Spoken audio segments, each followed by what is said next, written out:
आइए दोस्तों, हम लोग आज class 10th first chapter Urdu का फर्स्ट चैप्टर का मुख्तसर तारुफ मौलाना अल्ताफ़ हसन हाली का मुख्तसर तारुफ पढ़ते हैं और इसमें से 15 VVI ऑब्जेक्टिव क्वेश्चन करते हैं, यानी MCQ करते हैं। यहाँ से अक्सर एग्ज़ाम में सवाल देखने को मिलता है। तो चलिए हम लोग मुख्तसर तारुफ को पढ़ते हैं। सबसे पहले है मौलाना अल्ताफ़ हसन हाली उर्दू के मशहूर शायर थे। कभी कभी क्वेश्चन पूछा जाएगा मौलाना अल्ताफ़ हसन हाली किसके मशहूर शायर थे, तो उर्दू के मशहूर शायर थे। नुक्ता और नसर निगार भी थे, नुक्ता और नसर निगार भी थे। इनका ताल्लुक़ हिंदुस्तान के मशहूर पानीपत से था। इनका ताल्लुक़ जो है हिंदुस्तान के मशहूर शहर पानीपत से था। और ऑब्जेक्टिव में पूछा जाएगा मौलाना अल्ताफ़ हसन हाली का किस शहर से ताल्लुक़ था, तो पानीपत शहर से इसका ताल्लुक़ था। उन्होंने उर्दू शायरी को एक नया रुख दिया। उन्होंने उर्दू शायरी को एक नया रुख दिया जिसमें इखलाक, मजहब, तालीम और इस्लाह मुआशरे को ख़ास अहमियत दी। हम्द के ज़रिए उन्होंने अल्लाह ताला की कुदरत, अज़मत और नियामत को बयान किया। इनकी शुक्र में सादगी, असर अंगेज़ और सच्चाई पाई जाती है। तो चलिए हम लोग अब MCQ को करते हैं। तो आइए हम लोग अब MCQ करते हैं। सबसे पहला क्वेश्चन है, हम्द किसकी तारीफ़ व तौसीफ़ को कहते हैं। हम्द जो है वो किसकी तारीफ़ व तौसीफ़ को करते हैं। नंबर 1, पैगंबर की तारीफ़ व तौसीफ़ में हम्द बयान करते हैं, या अल्लाह की तारीफ़ व तौसीफ़ में हम्द बयान करते हैं, या वालिदैन की तारीफ़ व तौसीफ़ में हम्द बयान करते हैं, या उस्ताद की तारीफ़ व तौसीफ़ में हम्द बयान करते हैं। तो इसका राइट आंसर हो जाएगा बी, अल्लाह की तारीफ़ व तौसीफ़ में हम लोग हम्द बयान करते हैं, यानी हम्द पढ़ते हैं। दूसरा सवाल है हम्द नज़म के शायर कौन हैं। हम्द नज़म के शायर कौन हैं। मीर तक़ी है, या ग़ुलाम अक़बाल है, या मौलाना अल्ताफ़ हसन हाली है, या गालिब है। तो इसका राइट आंसर सी हो जाएगा कि हम्द नज़म के शायर जो हैं मौलाना अल्ताफ़ हसन हाली है। आइए हम लोग अब तीसरा सवाल करते हैं। और तीसरा सवाल है, शायर ने हम्द में अल्लाह को किस सिफ़त से याद किया है। शायर जो है वो हम्द में अल्लाह को किस सिफ़त से याद किया है, तो रज़्ज़ाक़ के सिफ़त से याद किया है, या ग़ज़बाना के सिफ़त से याद किया है, या बेपरवाह के सिफ़त से याद किया है, या माफ़ी देने वाला की सिफ़त से याद किया है। तो शायर ने हम्द में अल्लाह को किस सिफ़त से याद किया है, तो हम लोग का राइट आंसर ये हो जाएगा रज़्ज़ाक़ के सिफ़त से याद किया है। किसके सिफ़त से? रज़्ज़ाक़ के सिफ़त से। आइए हम लोग चौथा क्वेश्चन करते हैं। चौथा क्वेश्चन है, शायर के मुताबिक अल्लाह की सबसे बड़ी नियामत क्या है। दौलत है, या अक़ल है, या सेहत है, या औलाद है। तो शायर के मुताबिक अल्लाह की सबसे बड़ी नियामत जो है वो अक़ल है। अक़ल आंसर हम लोग का हो जाएगा बी। आइए हम लोग आगे पाँचवा सवाल करते हैं। और पाँचवा सवाल क्या कहता है, आप लोग स्क्रीन पर पाँचवा सवाल पढ़िए और देखिए क्या सवाल है, क्या जवाब कहता है।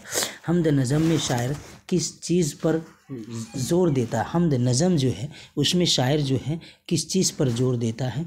दुनिया की मोहब्बत पर, या इल्म की गुरूज़ पर, या खुदा की इबादत पर, या ताकत के इस्तेमाल पर।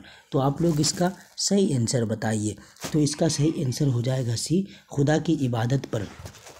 और अगला क्वेश्चन करते हैं, अल्लाह ने कायनात क्यों बनाई। इंसान की आजमाइश के लिए, खेल के लिए, ताकत दिखाने के लिए, या फरिश्तों की इबादत के लिए। अल्लाह जो आसमान क्यों बनाई, इंसान की आजमाइश के लिए अल्लाह जो है आसमान बनाई। चलिए हम लोग अब 8वां क्वेश्चन करते हैं। और 8वां क्वेश्चन क्या कहता है, देखिए 8वां क्वेश्चन क्या कहता है भाई। 8वां क्वेश्चन कहता है, शायर ने किन चीज़ से अल्लाह की कुदरत जाहिर की है। पहाड़ और दरियाओं से, या बाज़ार और इमारतों से, या किताबों और कलम से, या इंसान और जानवर से। शायर ने किन चीज़ों से अल्लाह की कुदरत ज़ाहिर की है। तो इसका राइट आंसर ए हो जाएगा, पहाड़ और दरिया से। इसका राइट आंसर ए हो जाएगा। और रज़्ज़ाक़ का मतलब क्या है। रज़्ज़ाक़ का मतलब जो है वो क्या है। सवाल ये है रज़्ज़ाक़ का मतलब क्या है, माफ़ करने वाला या रोज़ी देने वाला या रज़ा देने वाला या मोहब्बत करने वाला। तो शायर के मुताबिक रज़्ज़ाक़ का मतलब जो है वो माफ़ करने वाला है, और हम लोग का राइट आंसर इसका भी ये हो जाएगा।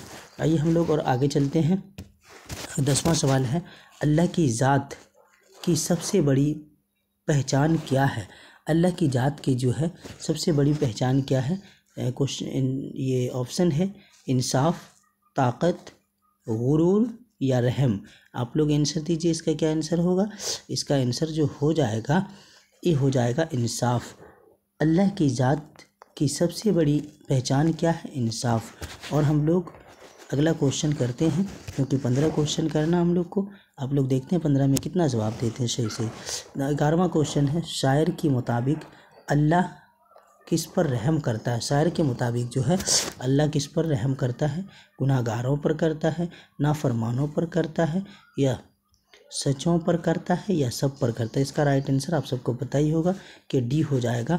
अल्लाह शायर के मुताबिक अल्लाह किस पर रहम करता है, अल्लाह गुनाहगारों पर भी रहम करता है, नाफरमानों पर भी रहम करता है, और सच्चों पर भी रहम करता है। सब पर अल्लाह ताला बराबर का रहम करता है। आइए हम लोग 12वां क्वेश्चन करते हैं। 12वां क्वेश्चन कहता है, शायर ने किस चीज़ को अल्लाह की सना तख्लीक का मुजाहरा किया। शायर ने किस चीज़ को अल्लाह की सनाई तख्लीक का मुजाहरा किया है अल्लाह ताला। तो इसका राइट आंसर हो जाएगा ए पहाड़, या दरिया, या सूरज व चांद, या सब चीज़ पर। तो इसका भी राइट आंसर डी हो जाएगा, सब चीज़ पर। और हम लोग आगे करते हैं सवाल। अगला सवाल क्या कहता है, इंसान की तख्लीक से शायर का क्या मतलब है। इंसान की तख्लीक से शायर का क्या मतलब है। जिस्मानी ताकत, या फिर हैवानी जबलत, या अक़ल और मारूफ, या दुनियावी दौलत। तो हम लोग का इसका राइट आंसर क्या हो जाएगा, सी हो जाएगा, अक़ल और मार्फत।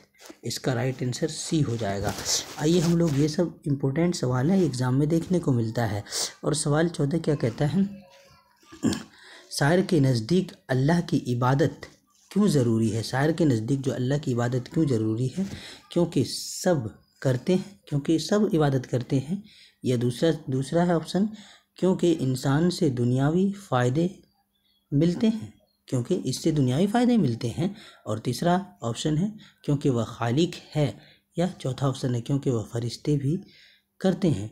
इसका राइट आंसर जहाँ तक है सी जो है राइट आंसर हो जाएगा, क्योंकि वह खालिक है, मतलब हम सबको बनाने वाला है, सभी चीज़ को बनाने वाला अल्लाह है।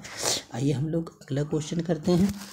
अगला क्वेश्चन क्या कहता है, शायर के नज़दीक अल्लाह की इबादत क्यों ज़रूरी है। शायद ये सवाल हो गया, क्योंकि वह खालिक है। आइए देखते हैं, शायर के मुताबिक अल्लाह की कौन सी सिफत इंसान को सोचने पर मजबूर करता है। अल्लाह की कौन सी सिफत जो है इंसान को सोचने पर मजबूर करता है। गुस्सा, या फिर बख्शिश, या फिर कलम, या फिर सब्र। तो इसका राइट आंसर क्या हो जाएगा, इसका राइट आंसर सी हो जाएगा, सी। इसका राइट आंसर सी हो जाएगा, अलम। इसका राइट आंसर सी हो जाएगा, इल्म। तो आप सब बताइए कमेंट में आप लोग का इसमें से कितना सही हुआ, और ये क्वेश्चन एग्ज़ाम में परसेंटेज आना ही आना है। तो चलिए हम लोग यहीं क्लास को ख़त्म करते हैं, और इस चैप्टर से 50 क्वेश्चन करना बाकी है। तो अगला बार हम लोग मिलते हैं।